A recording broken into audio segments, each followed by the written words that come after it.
How's everyone doing today? Quick question for everybody. How many in this room right now have an NFT project or crypto project that they're releasing? Anyone? Raise your hands. Hi.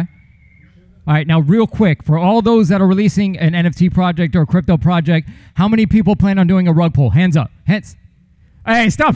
Put your hands down. We don't need another FTX situation. I was just trying to see if we got some legitimate projects. Thank you all for being here. This stage is about how brands are shifting from Web 2 to Web 3. So we'll get right into it. We're going to go ahead and start with Shirley. How you doing today, Shirley? Good. Thanks for being here. You ready? Yeah, I'm ready. Awesome. I love it. How does Web3 add value to small businesses, and what are some cool practical use cases we've seen or will see in small businesses? So when we're talking to businesses, at the end of the day, businesses want to know what's in it for them, right? And at the end of the day, it's money. It's revenue. How are they going to make money? If you don't talk money to them, they don't want to listen, right? So it doesn't even matter what technology is. And so when it comes to Web3, specifically for brands, retail, service industry, we're talking about intrinsic value on Web3, right? We're talking about how they can create loyalty in the customers. Customer retention is important to businesses. We're talking about long-term brand value to what their customers are receiving. And let's talk a little bit about the tech. The tech with NFT specifically. They're tradable, they're sellable, and businesses can earn royalties on them on the secondary market. So that's just the value that even small businesses can take advantage of today. Practical use cases, we've been starting to see it all over. Starbucks just came out with their Starbucks for Life. That's probably the buzzword right now, Starbucks, right? And so who here doesn't want a Starbucks for life? I do. So I'm starting to look at it in terms of, is my gym going to be offering a lifetime membership? My grocery store, just everyday brands. It doesn't have to be the big Nikes of the world and the Adidas of the world. It can be small businesses. And so that's what we're going to start seeing. We're going to start seeing exclusivity. Exclusivity in terms of product, in terms of access, maybe events, exclusive events. So we're going to start seeing use cases. Norwegian Cruise Lines came out and they partnered up with Teach for America to raise funds. So they sold, I think, over 200 NFTs and raised money for Teach for America. So brands are starting to partner up and bring more value to their brand and awareness to their customers. Awesome. Thank you. We appreciate it. What's going on, Spotty? We were on the stage together at Crypto Connect, right? Do you remember when I dropped the microphone and almost broke it and they got mad at me? You remember that? We may do that today. I'm just playing around. Spotty, how should brands think and use the metaverse to their advantage these days? So the metaverse in particular, first I agree with everything Shirley said. I think it's a huge opportunity for loyalty and rewards, and it's an environment where you don't need a customer to give you their first and last name, their date of birth, their favorite food, all this PII that that 7-Eleven is asking you for every time you check out, right? Instead, your receipt could just be an NFT where they're going to drop you rewards in perpetuity, even if you choose to stay anonymous, which I think is pretty cool.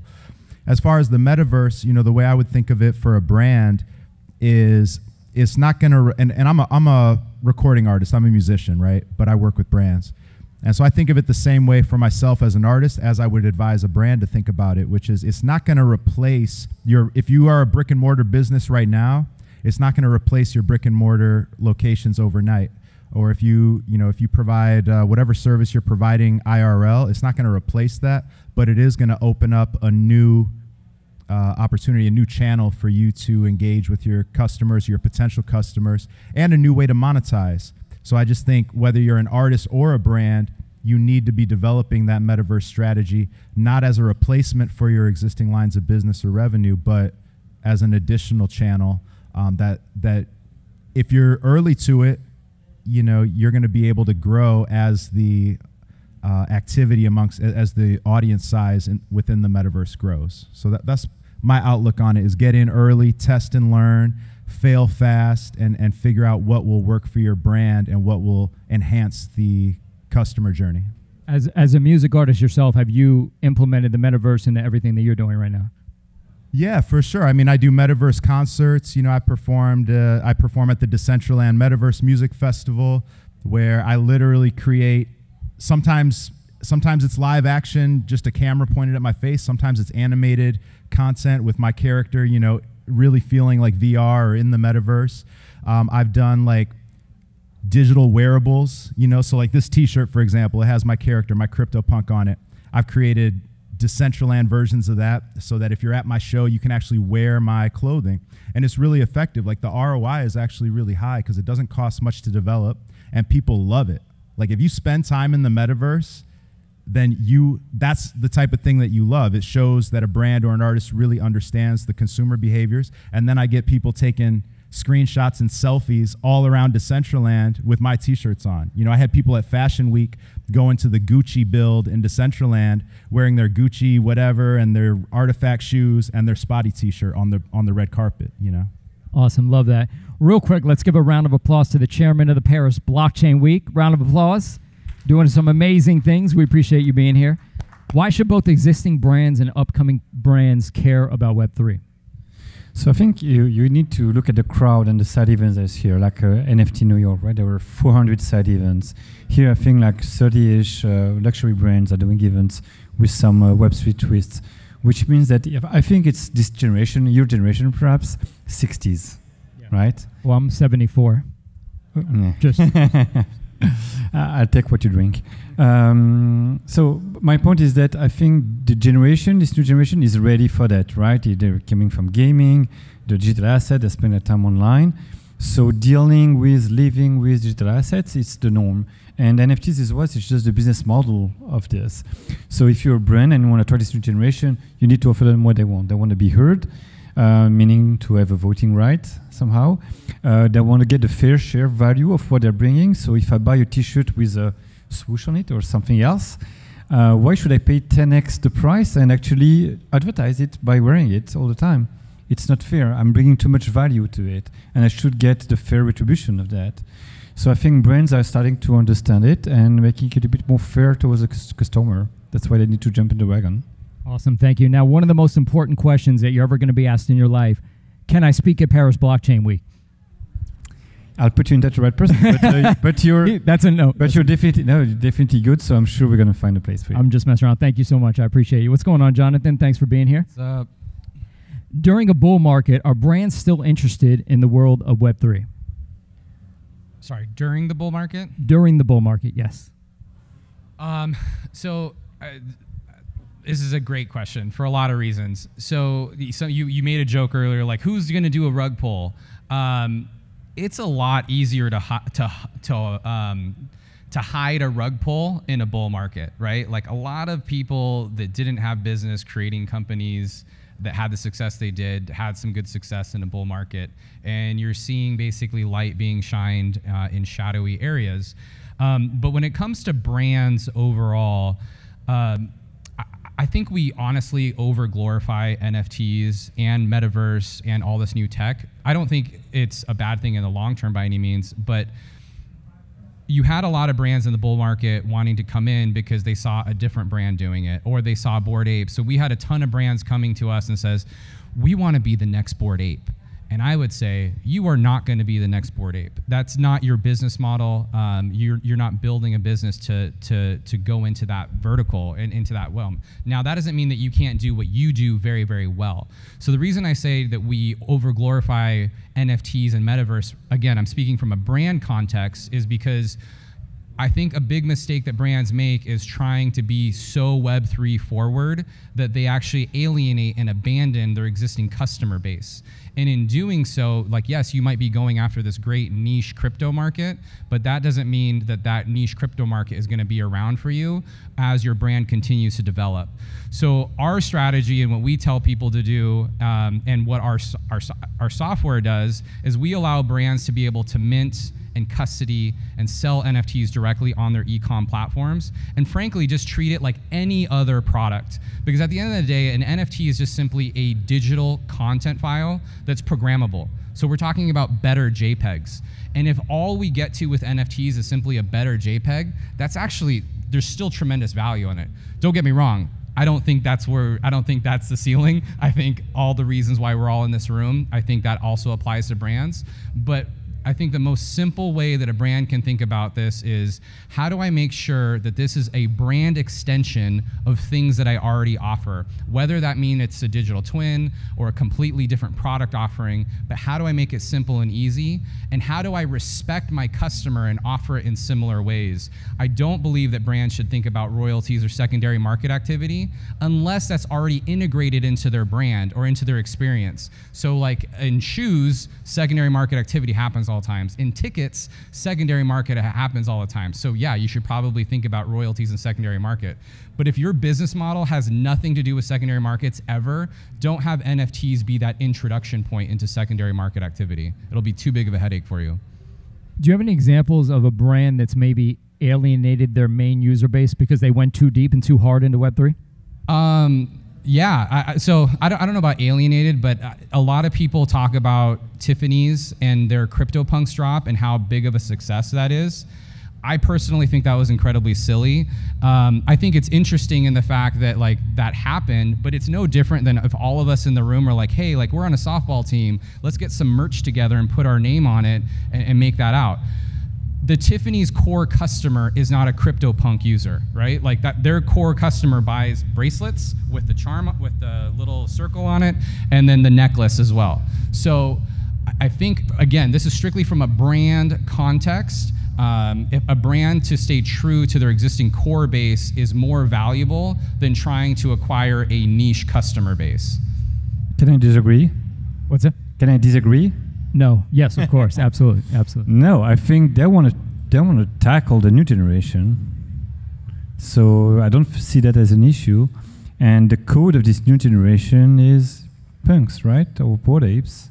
Yeah, but so 250 people, presumably high net worth individuals, influencers, etc., got this. How does that make Tiffany's get more sales with either their jewelry or anything else overall? Because they get a hit all of a sudden in the press that they sold some crypto. It just doesn't serve their core customer. Get them. No, I just want to see you guys duke it out. This is amazing. Yeah, the core customers, I mean, the new generation core customers will like to have a punk ideally. It's exclusive, it's unique, it's luxury, it's what Tiffany is. So to put this into perspective, as of last count in March of 2022, there's 30 million MetaMask wallets, okay? That's nothing. That's nothing. It's great, and it's gonna be more, and I think we'll get to 1 billion users. I really do believe that. And I do think you need to do like these different test markets. So like from a test perspective, I think it's great. Again, I'm only speaking about this strictly if I'm a brand. I think there's more value in spending time going after and serving your core customer demographic as opposed to a niche demographic overall. Gotcha. Feel free to disagree with me with it. It's totally fine. Anyone else? I like disagreeing. Yeah. Oh, here we go. So I would just say, I would just add that sometimes a brand needs to reinforce loyalty amongst its core. Sometimes a brand wants to show that they're innovative, and it's not about, are we going to sell out these necklaces, and are we going to make $10 million? Are we going to make X amount?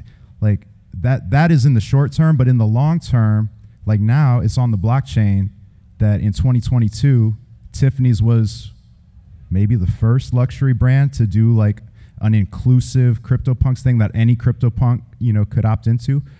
And maybe it's just a tree falling in the forest that nobody hears and nobody cares about, but ultimately time will tell. I don't think we're in a position to judge that particular drop or a lot of drops for 10, 20, 30 years. I'm biased, obviously. I'm literally wearing my CryptoPunk t-shirt on here right now. So I'm in one corner on this, but I just think sometimes a brand will send you a brief and say, hey, we need to sell this product, and that's the end goal. We're trying to acquire new customers. But sometimes a brand just wants to dabble in the space and test and learn and figure out how can we put forth the perception of ingenuity and innovation, especially for a brand that's hundreds of years old. Yeah, and to your point, if that leads to broader innovation or them doing kind of like the things that I'm saying, then you're right, it's a win, right? Like if that's just the test bed that they needed to then offer it to their customer base, like yeah, I would agree with that, 100%. Gotta love a good, healthy debate. Appreciate you guys. Surely, community is the new marketing buzzword, but do brands really understand what community means, and how does Web3 play a role in building community in different methods than Web2? So, I think community is your base, right? Let's go back to who the community is and what does it mean to brands. So, I am going to be doing experiences for my customer base because I want them to feel special. I want them to be educated on whatever the industry it is that I am in. I like to take the wellness industry as an example of building community because there's so much wellness differentiators. So there's absolutely food, and then there's health in your body, and then there's your mindset and all of this stuff, right? And so there's a lot of partnerships that can happen within this one community, and brands can come together and offer, maybe it's, let's just take a gym, for example. They come up with their NFT, and then that NFT gives them access to a juice bar, that gives them access to a wellness community of a chiropractor or something like that. And what you're doing is you're really adding so much value to this one community. They're all like-minded, and I think that's something that right now Web2 is not doing, and Web3 has the capability because we're going to be so interoperable right now with how we can integrate all of these different technologies together in one. Awesome, appreciate it. Mr. Spotty Wi-Fi. Well, quick question, Spotty. How many records have you actually sold? Just out of curiosity. Well, I sold 2,000. My big drop was last August of 2021. I sold 2,000 vinyl records as NFTs. So you get the NFT, then you claim the vinyl record, and those sold out in like 60 seconds, which is it's not easy to do. Like if you go to press vinyl and you say you want to order 2,000, they're like, that's a lot of vinyl. Vinyl's making a comeback, correct? Vinyl is making a comeback, yeah. Thanks to NFTs. Awesome. Now, as brands start using Web3 more and more, what mistakes have you seen brands make, and how can they avoid it in the Web3 space? So I think, we've already talked on some of the things you could do that could alienate your fan base. Definitely coming in too heavy-handed and being tone deaf in front of your core audience that is not Web3 friendly. That's a big mistake. But I think one of the biggest mistakes is just rushing in. Brands rush in, and artists do this too. Everybody does this, and including brands. But especially during a bull market, people just see dollar signs. And you still see some of this because you see some people or some brands that like 8 months ago, they saw people printing money in NFTs and they said, okay, let's do something. And just big corporations, it takes them 8, 10, whatever a year. And now they're trying to roll something out. But I would just say in general, like whether you're a brand or an individual, you don't need to show up, to a conference or to NFT Twitter on Monday so that you can start your sale on Friday. Like the best practice is going to be come in and just look to build relationships and look to learn, whether those relationships are with developers or technologists or platforms or artists or collectors. Those relationships are what's going to serve you well in taking your time and developing those, because it is a really small community at this point. If it's 30 million wallets, we all know everybody's got more than one wallet. So it's like, there's not that many people that you can be selling your NFTs to. You could pull a rug once, but the second time around, it's not going to be as easy. So better to develop those relationships. And I would say just understanding your brand identity and your brand health and what is the actual strategy behind your entry into Web3, because it can't just be I'm selling an NFT. Like you could do that, actually. You can do that, but it's not going to have longevity necessarily unless there's intention behind it and it's really serving the value proposition that your customers derive from you. Gotcha. Now, super random question. 2 parts. How long did it take you to put those circles on your hair, and can you make it an NFT? Man, it takes way too long. It takes way too long than I'm going to even admit. which is why I was like running up to the stage almost late today, because it's brand new and fresh. And yes, you could take a picture of it, and if you mint it as an NFT, I respect it. Do it. Awesome, appreciate you, Michael. What do you recommend? I mean, we spoke about it a little bit. What do you recommend for brands that want to enter Web3? How do you think they should implement it in their daily business? First, they need to think big, right? And some are really thinking big. I was talking to Farfetch the other day. You know, it's a billion-dollar marketplace for luxury goods. They have 60 Web3 projects currently throughout the company for loyalty, for acquisition, for CRM, for helping collections, building their own fashion line. So go big or go home. Think long term, try to get mass market adoption by easing the tools, right? It's okay to pay in crypto, but it's better to let everyone pay in fiat if it means you can have 10x more users. So think about UI, UX, speak their language, go where the users are, go into Discord. Don't let, like I've seen everything in digital space now, started in 94. Twitter came out, 2 years the intern, then someone looking over his shoulder, yeah, Twitter is interesting, then Facebook, 2 years later, interns. For the first time in the digital history, I'm seeing the topic of Web3 going directly to the board of directors with 3 years project. I know many projects where actually very large companies, old school companies are building subsidiaries with tens of millions of dollars already in budget, and that's the way to do it. It's basically go at scale, think about it as NFT ticketing. In 5 years from now, no single ticket will not be an NFT or SBT. Same thing for membership. It will completely replace those tools. I actually love what you said about brands being able to use regular fiat. I know a major artist, like it was Cardi B or somebody, who had an NFT drop, and in the middle of their show, literally announced their NFT, and instead of people using crypto, which some people don't use, everybody pulls out their cards, plugs it in, and they made more money during the drop in the middle of a show than the artist made from the people buying tickets at the show. So that's a very good point. We appreciate it. John, how decentralized does Web3 need to be for brands and their customers? That's a great question. So I have to answer this in 2 separate ways. So me as an individual, as just Jonathan, not even a representative of my company, like I'm very much believe in decentralization. Like I want to have my own keys. I want to manage that. But speaking from a brand context, and again, from an education standpoint and a level of usage amongst your average consumer, frankly, it doesn't need to be very decentralized. No one wakes up in the morning, or maybe not in this room, but your average consumer doesn't wake up in the morning and is like, you know, my day was so centralized. You know, how do I get out of like this centralized mess? You know, people don't necessarily wake up with that. Now, does that change over time, over years? Perhaps it does.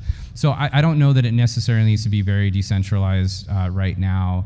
And in fact, for the most part, it isn't, because brands, I was just talking with the person from MoonPay. We were talking about this because we've experienced this as well.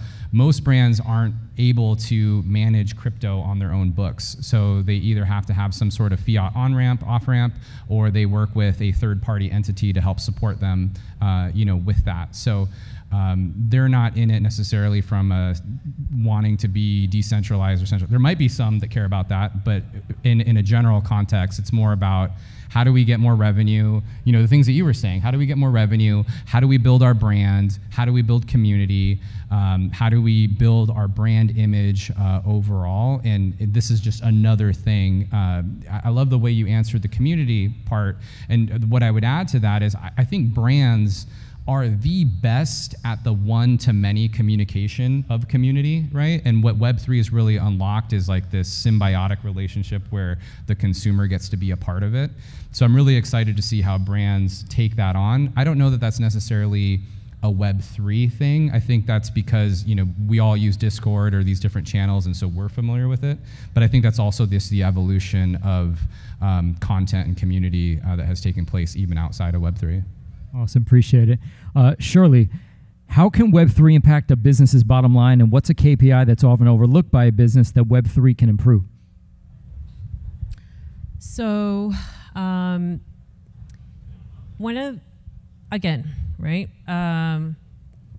businesses want to know where they're going to be making money, and it boils down to their customer base. Because right now, a lot of businesses, especially small businesses, focus on acquiring new customers and going after that brand new customer and then forgetting about them once they made the sale, right? And if you're a marketing person, if you're a business owner, you know that it costs a lot of money to gain one customer.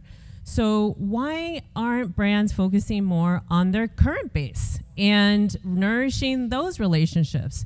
And I think that's what Web3 is going to help with, especially with memberships, especially with loyalty programs, personalization, the ease of being able to walk into a store for a service or a product, showing your NFT and just grabbing it.